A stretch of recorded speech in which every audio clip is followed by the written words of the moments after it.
Assalamualaikum warahmatullahi wabarakatuh. Alhamdulillah, kita panjatkan puji syukur kehadirat Allah Subhanahu wa Ta'ala. Kita bisa berkumpul bersama di hari yang berbahagia ini. Kepada Pak Kemal Gani, Bu Prita, dan Bu Nunung serta guru besar, rektor, dan teman-teman, sahabat semua yang saya nggak bisa sebutkan satu persatu, serta para wisaudawan dan keluarganya yang saya banggakan. Alhamdulillah saya mendapat kehormatan dan kesempatan yang kedua kali, Bu, untuk berbicara di forum yang sangat membanggakan ini. Saya mungkin nggak panjang lebar, tetapi saya harus ceritakan apa yang terjadi di waktu tadi Ibu speech. Saya sempat merenung, saya sedih, tapi saya bangga melihat London School ini. Karena Ibu bukan hanya mendidik ilmu yang dibutuhkan di dalam kita mencari pekerjaan, tetapi Ibu juga mendidik sebagai orang tua, seorang ibu yang memberikan kasih sayang dan teladan yang baik. Dan apa yang dikatakan Ibu Prita, itu banyak benarnya. Misalnya Ibu Prita katakan, kita harus hormat, bukan hanya orang tua yang sayang kepada kita, tapi kita juga harus menyayangi orang tua kita. Kalau kita sayangi orang tua kita, perhatikan orang tua kita, insya Allah barokah, rezeki semua di depan mata disiapkan oleh Allah. Dan saya mengalami hal itu. Jadi mungkin saya mulai. Saya ini saat ini bukan CEO lagi, bukan direktur utama lagi dari Citra Marga Nusapala, yaitu pengelola jalan tol. Tapi alhamdulillah 2012 saya sebagai CEO di sana. Tetapi sekarang alhamdulillah saya sudah jadi pemilik 80% saham di Citra Marga. Itu semua bukan karena kepintaran saya, bukan karena kehebatan saya, tetapi semua gerak Allah. Saya mulai dari kecil, saya sebagai pedagang es mambo, pedagang asongan. Saya tidak pernah bermimpi, tapi saya punya mimpi selalu. Oleh sebab itu saya selalu katakan kepada teman-teman, dalam hidup ini kita harus punya mimpi, tetapi mimpi itu harus kita juga yang membuat menjadi kenyataan. Jangan biarkan mimpi itu berangan-angan saja di kepala kita, tapi kita harus jadikan kenyataan. Untuk membuat itu bagaimana? Tadi Bu Prita sudah bicara, kita jadi orang harus jujur dan amanah. Kedua, harus sayang kepada orang tua, karena doa orang tua ini membuat jalan kita jadi mulus. Saya selalu katakan kepada anak-anak saya, mungkin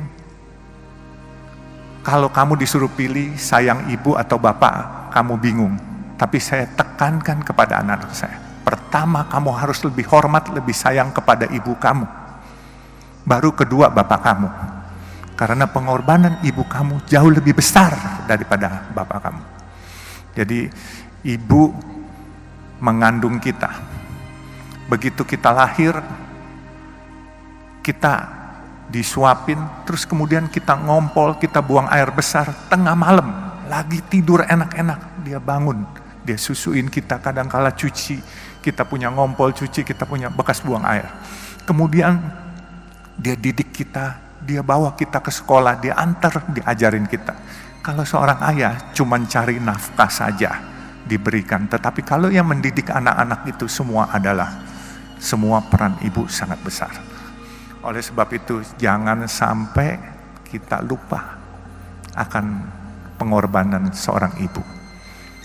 Dan pengorbanan seorang ibu itu nggak bisa diukur dengan materi.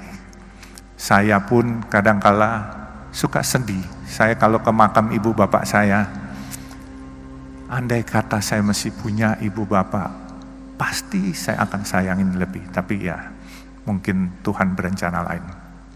Jadi mungkin saya harus jelaskan. Kegiatan saya adalah dulu cita-cita cuman jadi tukang parkir. Waktu saya sekolah SMA, saya suka liwat di daerah Pasar Baru.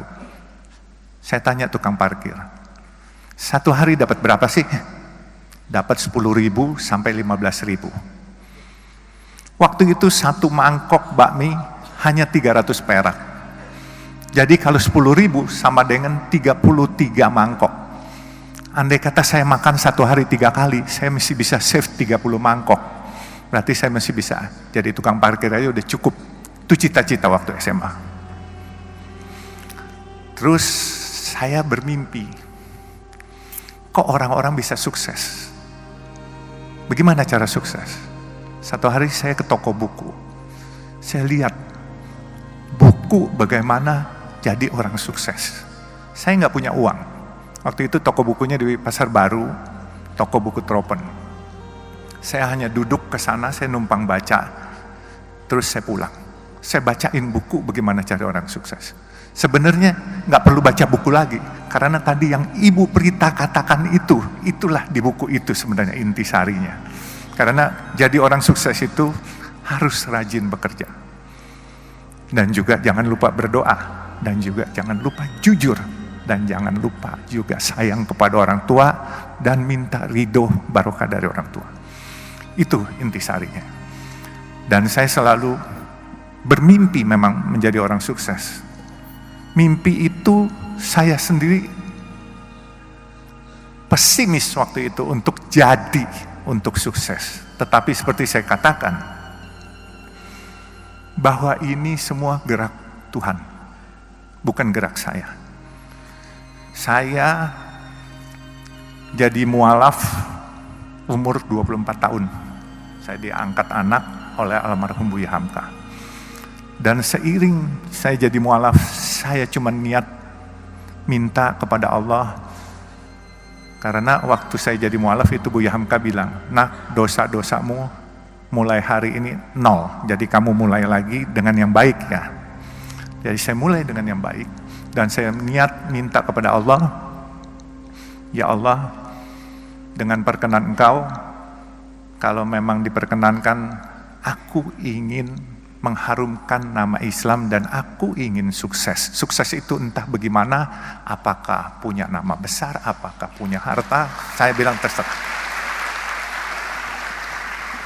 Rupanya doa saya dijabah Allah.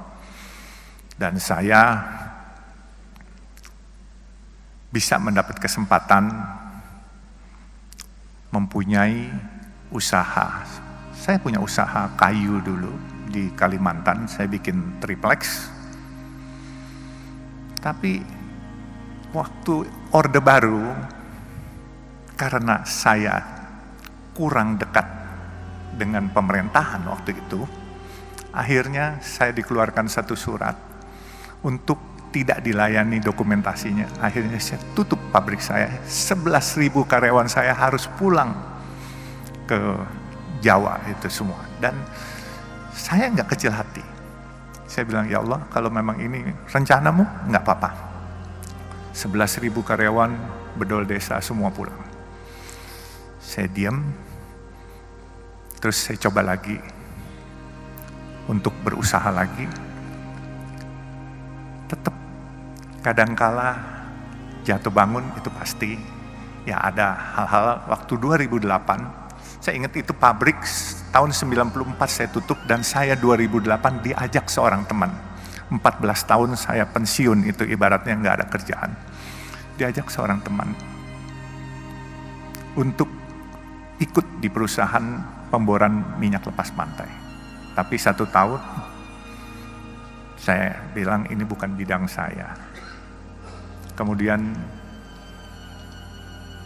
saya tahun 2012 saya ditawarkan oleh pemegang saham yang sedang berantem, pemegang saham jalan tol Citra Marga Nusa Pala Persada. Itu jalan tol dalam kota dan sekarang ini kalau perusahaan tol swasta terbesar adalah Citra Marga. Jadi saya ceritakan juga, inilah mungkin yang paling penting. Waktu saya masuk di Citra Marga, ini pemegang sahamnya berantem, menanyakan kepada saya, kamu berani nggak jadi direktur utama? Saya bilang, kenapa harus saya? Karena ini raksasa-raksasa lagi pada berantem semua. Waktu itu Citra Marga yang punya adalah Ibu Tutut di antaranya. Terus ada Robi Sumampau, Robi Kete, dan ini naga-naga semua lah. Kebenaran saya ini kelahiran Kalimantan Timur, dari Sungai Mahakam saya lahirnya. Lalu saya jawab sama teman-teman saya, selama enggak nyuri, saya berani apa saja saya bilang, dan tidak korupsi. Akhirnya saya ditunjuk sebagai direktur utama. Di waktu saya ditunjuk sebagai direktur utama, saya melihat karena ini perusahaan publik, pemegang sahamnya ini banyakkan institusi-institusi asing. Saya lihat ini perusahaan bagus. Kenapa saya bilang bagus? Coba pikirkan, ini kalau bukan gerak Tuhan, saya nggak akan memiliki perusahaan ini. Saya dulu punya perusahaan kayu, saya pernah punya restoran, saya pernah punya hotel. Hotel pelayanan nggak baik, omset akan turun, orang nggak balik lagi. Restoran makanannya asin atau pedas, kepedesan, orang besok nggak balik lagi. Makanya saya bilang, saya bisa dapat jalan tol ini, coba pikirkan jalan tol. Kalian pernah lewat jalan tol, bayar, macet, marah-marah hari ini, brengsek nih jalan, macet, bayar pula. Besok kalian dengan senyum nganterin duit lagi kepada kita. Nah itu bedanya. Jadi jalan tol itu, mau keasinan, mau kepedesan, mau kemanisan, tetap dimanfaatkan. Nah ini semua gerak Tuhan yang milihin. Jadi saya berpikir gini, saya tidak punya rencana punya jalan tol. Tetapi jalan tol ini gini, kalau saya tidur, jam 10 malam, itu truk-truk besar yang nyariin duit sampai subuh jam 5 pagi. Kemudian kalau saya lagi melek bangun, sedan-sedan dan kendaraan umum dari jam 5 pagi sampai jam 10 malam. Nah jadi itulah perkembangan jalan tol, bisnis ini beda dengan hotel, dengan restoran, dan yang lain-lain. Nah saya bisa ceritakan, waktu saya lihat perusahaan ini bagus, saya kumpulkan teman-teman saya.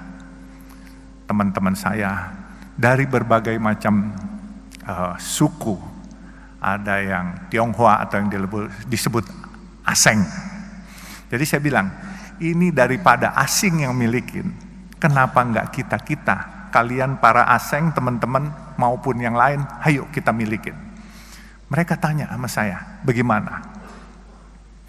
Saya bilang, gampang, siapin aja dananya, saya bikin asing ini keluar barangnya.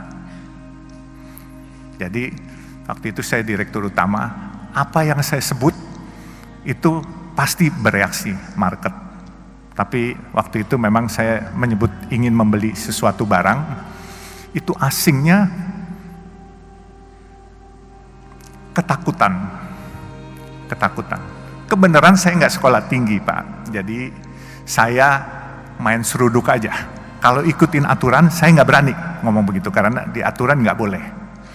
Jadi saya bilang hari itu, saya ingin beli Bank Senturi yang sedang bermasalah waktu itu. Itu semua asing tidak setuju. Dia lepas barang itu semua. Akhirnya teman-teman saya beli semua. Akhirnya sekarang pemiliknya adalah orang Indonesia asli semua Pak. Jadi Citra Marga ini udah nggak ada asing. Kalaupun ada aseng 1-2 orang gitu. Jadi kita boleh berbangga lah, ini kita tarik kembali Citra Marga, dan saya pikir ini sesuatu perusahaan yang besar. Dan kenapa saya bilang besar?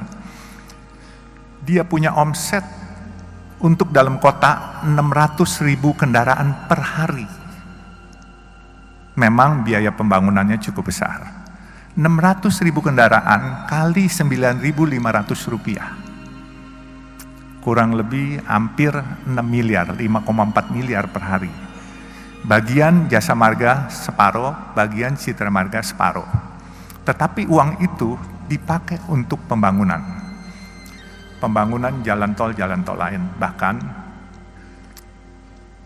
kita lagi mau bangun dari Priuk sampai Peluit, itu kurang lebih 9,7 kilo. Itu biaya anggarannya kurang lebih 13,5 triliun.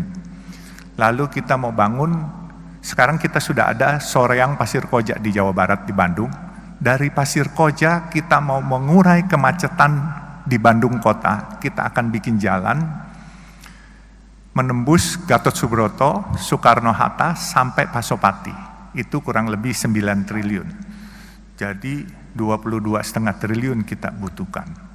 Kita bukan hanya butuhkan modal, kita juga butuhkan tenaga-tenaga. Dalam kesempatan ini saya tantang wisudawan-wisudawan baru. Ayo bergabung di kami. Kita butuh tenaga kita, tenaga Indonesia sendiri. Dan jangan biarkan proyek-proyek bagus ini dikerjakan oleh orang lain, orang asing. Kita harus mampu dan aku yakin bahwa kita bisa. Dan tadi saya bicara dengan Pak Kemal, bahwa LSPR ini kan bukan hanya public relation aja, bukan, diajarin bisnisnya, akuntansinya, semua diajarin. Jadi saya bilang, banyak tempat-tempat yang kita bisa siapkan, dan saya butuh fresh graduate sambil kita grooming, karena jujur Citra Marga ini perusahaan yang sudah mungkin 40 tahun, dan staff-staff kita getting older semuanya, jadi kita perlu grooming yang muda-muda.